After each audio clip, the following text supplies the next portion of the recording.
তো এপিসোডটির শুরুতেই আমাদেরকে 4386 সালের পৃথিবী দেখানো হয়। মানে এটা বর্তমান থেকে 2300 বছরের পরের পৃথিবী ছিল, যেখানে মানুষ অনেক অ্যাডভান্স লেভেলে চলে গেছে।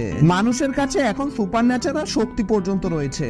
মানুষ তাদের বিলাসিতার জন্য প্রযুক্তিকে একেবারে অন্য লেভেলে নিয়ে গিয়েছিল। কিন্তু কথা আছে না, যেখানে আলো থাকবে সেখানে আপনি ছায়ার দেখাও পাবেন। ঠিক তেমনি মানুষের এই শক্তির ভেতরও কিছু ডেমন রয়েছে, যেগুলো সবার ঘুম হারাম করে রেখেছিল।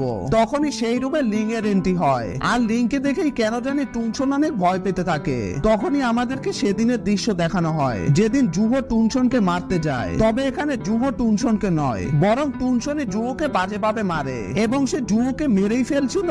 তখনই সেই ছোট্ট বাচ্চাটি এসে তার স্পিরিচুয়াল পাওয়ার দিয়ে টুনসনকে এক মারাত্মক হামলা করে। এখানে এই বাচ্চাটি টুনসনকে মারলেও সব ক্রেডিট পরে জুহো পায়। তো টুনসন এই পাস্টের কথা মনে করে লিংকে দেখে বুঝে যায় এই সেই বাচ্চা যে তাকে 10 বছর আগে ধরেছিল।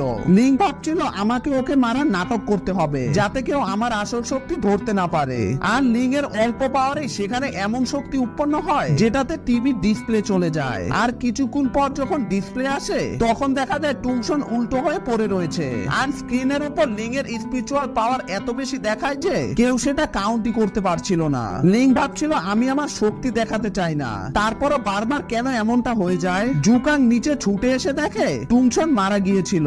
তবে লিং তার শক্তি দিয়ে দেখে টুনসন মরার নাটক করে তারপর তার স্পিড ফর্মে এখান থেকে পালিয়ে গেছে। জুকাং লিং এর পাওয়ার দেখে তাকে গিফটেড ক্লাসে সিলেক্ট করে। তখন সিন শিফট হয়ে আমাদেরকে গিফটেড ক্লাসের দৃশ্য দেখানো হয়, যেখানে এই ক্লাসে উত্তীর্ণ হওয়া সব স্টুডেন্টরা এখানে এসে গিয়েছিল।